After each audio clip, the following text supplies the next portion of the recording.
سورہ مائدہ کے مطابق حضرت عیسیٰ علیہ السلام کے بڑے معجزات میں سے ایک معجزہ اللہ کے حکم سے مردوں کو زندہ کر دینے والا معجزہ تھا، اور میں چاہتا ہوں کہ آپ کو اس معجزے کے متعلق تھوڑی سی ڈیٹیلز لازماً دوں۔ پہلا مردہ ایک لڑکی کا تھا۔ جب عیسیٰ علیہ السلام نے اللہ کے حکم سے اسے زندہ کیا اور وہ قبر سے باہر نکلی تو اس وقت وہ اپنے سر سے مٹی جھاڑ رہی تھی۔ اس لڑکی نے بتایا کہ اسے 3 آوازیں آئی تھیں۔ پہلی آواز پر اس کے جسم کے اعضاء آپس میں جڑے، دوسری آواز پر اس کے جسم میں روح ڈال دی گئی، اور تیسری آواز پر خوف کے مارے کہ کہیں یہ قیامت کی چیخ تو نہیں، اس لڑکی کے بال، اس کی پلکیں اور اس کی ابرویں تک سفید ہو گئی تھی۔ اس کی قبر میں حرکت ہوئی اور وہ خوف سے اپنے بال جھاڑتی ہوئی قبر سے باہر نکل آئی۔ دوسرا مردہ حضرت نوح علیہ السلام کے بیٹے حام کا تھا۔ یہ واقعہ عبداللہ ابن عباس رضی اللہ تعالیٰ عنہ سے مروی ہے کہ حضرت عیسیٰ علیہ السلام کے حواریوں نے ان سے کہا کہ آپ ہمارے لیے کسی ایسے آدمی کو زندہ کریں جو ہمیں نوح کی کشتی کے متعلق بتائے۔ اس پر عیسیٰ علیہ السلام مٹی کے ایک ڈھیر پر گئے، اس میں سے ایک مٹھی مٹی کی لی اور کہا کہ یہ نوح کے بیٹے حام کی مٹی ہے۔ اس کے بعد مٹی کے اس ڈھیر پر اپنی لاٹھی ماری اور اللہ کے حکم سے اسے اٹھ کھڑے ہونے کا کہا، اور تب اس مٹی سے ایک بوڑھا آدمی اپنے بالوں سے مٹی جھاڑتا ہوا باہر نکل آیا۔ عیسیٰ علیہ السلام نے اس سے پوچھا کہ کیا آپ ایسی ہی حالت میں مرے تھے؟ تو اس نے کہا کہ نہیں، میں مرا تو جوانی کی حالت میں تھا، لیکن میں یہ سمجھا کہ شاید آج قیامت کا دن ہے، اس لیے اس کے خوف سے مجھ پر بڑھاپا آ گیا۔ پھر اس کے بعد عیسیٰ علیہ السلام نے اس سے حضرت نوح علیہ السلام کی کشتی اور اس کے جانوروں کے متعلق پوچھا۔ جب وہ سارا واقعہ سنا چکا تو حواریوں نے عیسیٰ علیہ السلام سے پوچھا کہ اے اللہ کے رسول، کیا ہم اسے اپنے ساتھ گھر لے جائیں تاکہ ہم اس کے ساتھ اور بھی باتیں کر سکیں؟ تو عیسیٰ علیہ السلام نے کہا کہ یہ تمہارے ساتھ کیسے رہ سکتا ہے حالانکہ اس کا رزق اس دنیا میں ختم ہو چکا ہے۔ اور اس کے بعد عیسیٰ علیہ السلام نے اس شخص کو اپنی اصل حالت میں واپس لوٹ جانے کا کہہ دیا۔ تیسرا مردہ یہودیوں کے بڑے آدمیوں میں سے ایک آدمی کا تھا، جس کے متعلق صدی رحمۃ اللہ علیہ نے ابو صالح، ابو مالک اور پھر ابن عباس رضی اللہ تعالیٰ عنہ سے رپورٹ کیا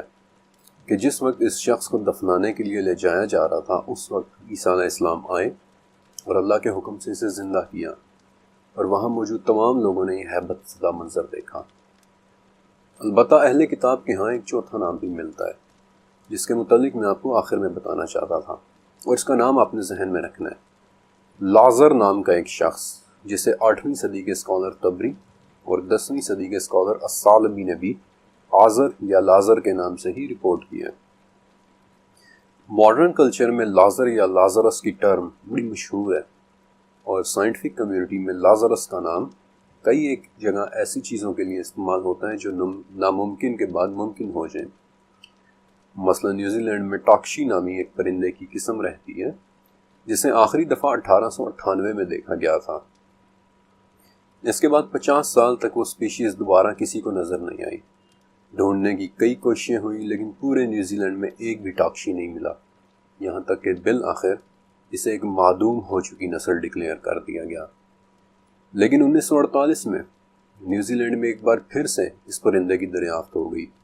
اور تب سے سائنٹیفک کمیونٹی میں ٹاکشی کو لازرس ٹیکسون کہا جاتا ہے، یعنی ایک ایسی قسم، ایک ایسا جانور جو مردہ سمجھے جانے کے بعد پھر سے زندگی بن کر سامنے آئے۔ اللہ تعالیٰ کے حضرت عیسیٰ علیہ السلام کو عطا کیے گئے اس معجزے، یعنی مردوں کو زندہ کرنے والے معجزے کے پیچھے دراصل ایک وجہ تھی، اور اس وجہ کے لیے میں آپ کے سامنے گریکو رومن پیریڈ کی کچھ بہت خاص باتیں رکھنے والا ہوں۔ یہ وہ وقت تھا کہ دنیا بڑی تیزی سے بدل رہی تھی۔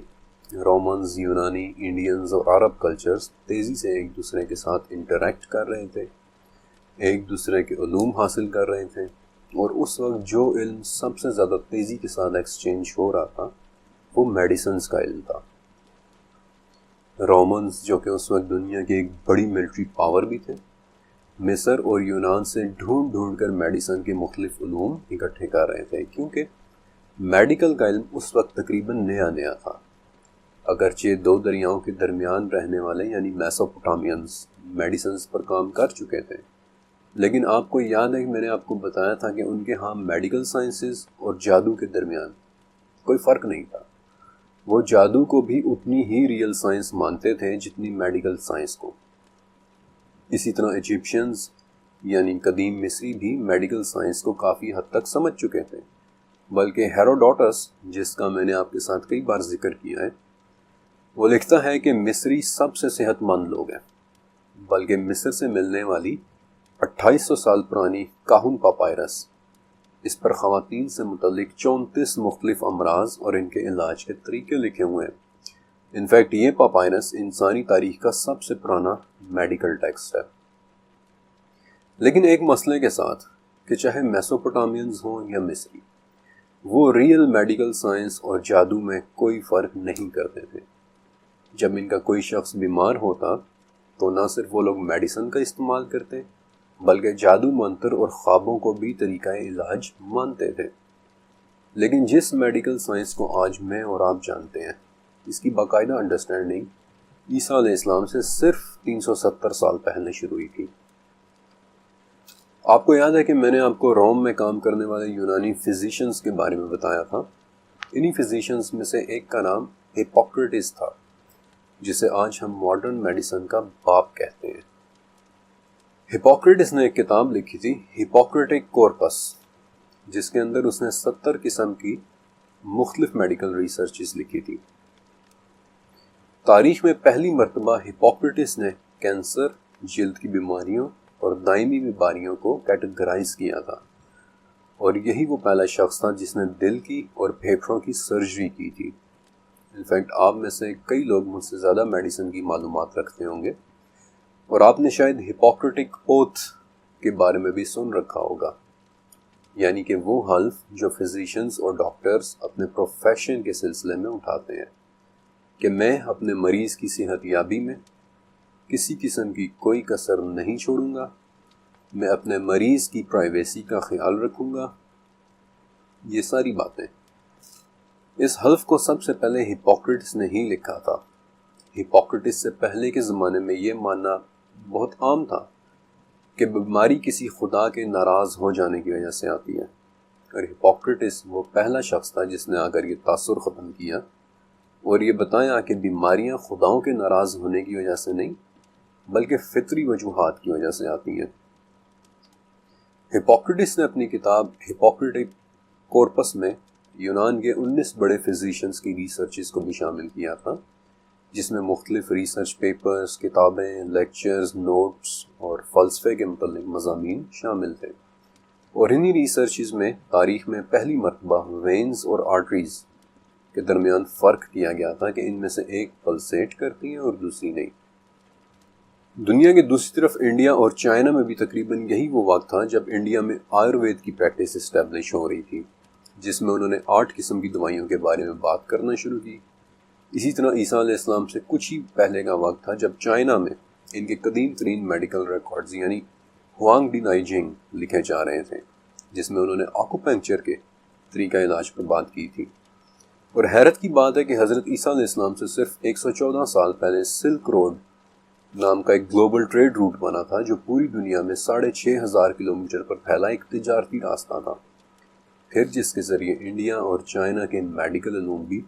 رومن پاورز اور یروشلم کی طرف چلتے چلے آئے۔ عیسیٰ علیہ السلام کے یروشلم سے صرف 3 صدیاں پہلے یونان کی میڈیکل سائنس میں ایک ایسا نام سامنے آیا جس سے میں اور آپ ہم سب واقف ہیں، ایرسٹوٹل، ارسطو، وہ پہلا شخص کہ جس نے زوالوجی کو پہلی مرتبہ ایک سسٹمیٹک طریقے سے اسٹڈی کیا۔ اس نے یونان کے ایک جزیرے لیسبوس کو وزٹ کیا تھا، اور وہاں اس نے ایک چیز نوٹس کی کہ اگر آکٹوپس کو چھیڑا جائے تو وہ فوراً اپنا رنگ بدلتا ہے۔ اسی آبزرویشن نے ایرسٹوٹل کے شوق کو ابھارا تھا، اور پھر اس نے اگلے 2 سال لیسبوس میں گزارے، اور اس دوران اس نے 500 قسم کے پرندوں، جانوروں اور مچھلیوں پر اپنی آبزرویشنز ریکارڈ کی، 100 سے زائد جانوروں کی اناٹمی ڈسکرائب کی، اور اپنی مشہور کتاب ہسٹوریا اینیمالیم لکھی تھی، جس کے اندر اس نے بہت سی ڈرائنگز بھی بنائی تھیں جو آج بدقسمتی سے کھو چکی ہیں۔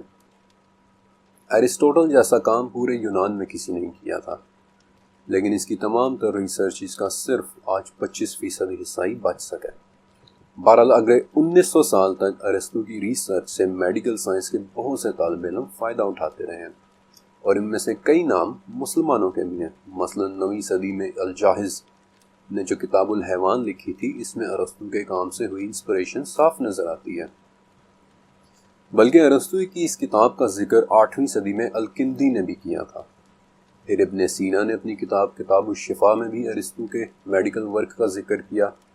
اور ابن رشد، ابن باجہ نے بھی اپنی ریسرچز میں ارسطو کو کریڈٹ دیا تھا۔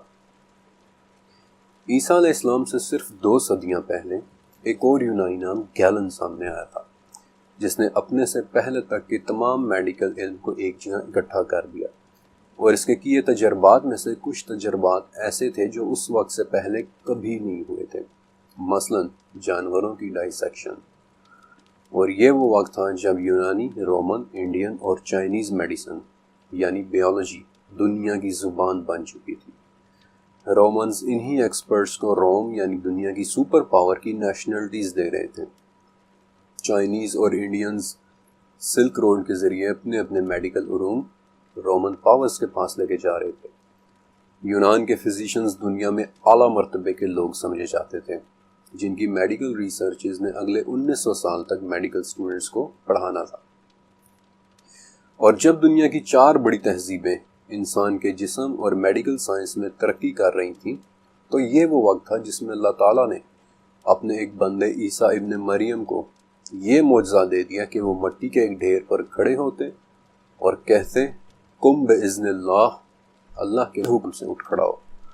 اور 4 تہذیبوں کی میڈیکل سائنسز کے تمام اصولوں کو توڑتے ہوئے قبر کا وہ انسان اپنے بالوں سے مٹی جھاڑتا ہوا اٹھ کھڑا ہوتا۔ سورہ انبیاء کی ایک آیت ہے کہ جنہیں یہ معبود مانتے ہیں، کیا وہ زندہ کرتے ہیں؟ سچ کہوں تو میں آج تک یہی سمجھنا آیا تھا کہ یہ آیت بتوں کے لیے اسپیسیفک ہے، کہ جو لوگ بتوں کی عبادت کرتے ہیں وہ انہیں زندہ اور زندگی دینے اور موت دینے کا ذمہ دار بھی سمجھتے ہیں۔ لیکن 2000 سال پہلے کی دنیا کو سمجھنے کے بعد اب میں سوچتا ہوں کہ ان 4 بڑی تہذیبوں نے میڈیکل سائنسز کو اپنا معبود بنا رکھا تھا۔ رومن پاور اس معبود کے لیے یونان اور مصر فتح کر رہی تھی،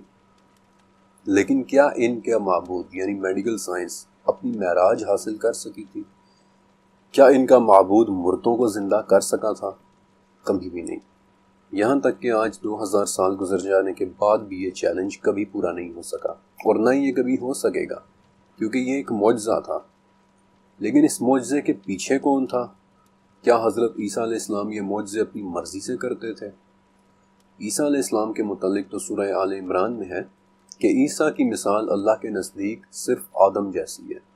کہ جسے مٹی سے بنا کر کہہ دیا کہ ہو جا، بس وہ ہو گیا۔ عیسیٰ علیہ السلام کے متعلق تو سورہ نساء میں ہے